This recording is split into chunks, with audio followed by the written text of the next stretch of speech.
one of the really important things, I think, is that you have to understand that there's an ed reform 1.0, 2.0, and 3.0. And so 1.0, and you've heard this sort of like dot iteration a lot.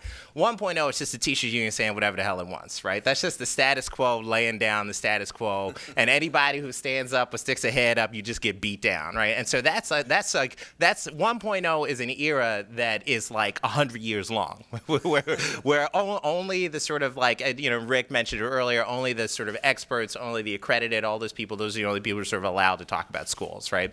2.0 is, at least in New Jersey, was sort of like an era of all nonprofits, so like a ton of 501c3s and a loose affiliation, sort of like an organization of organizations working primarily on capacity change. So it's like it's choice, it's vouchers, it's charter schools, whatever.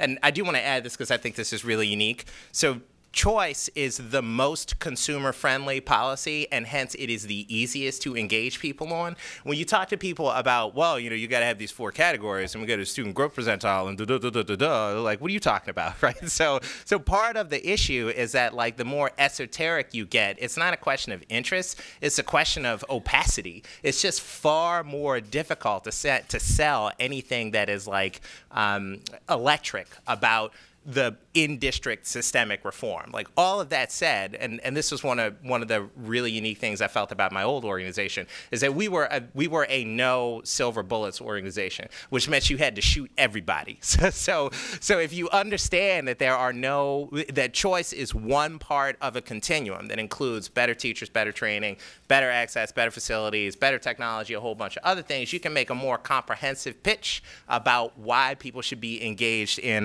reform broadly. So to say that 3.0 is like the political era.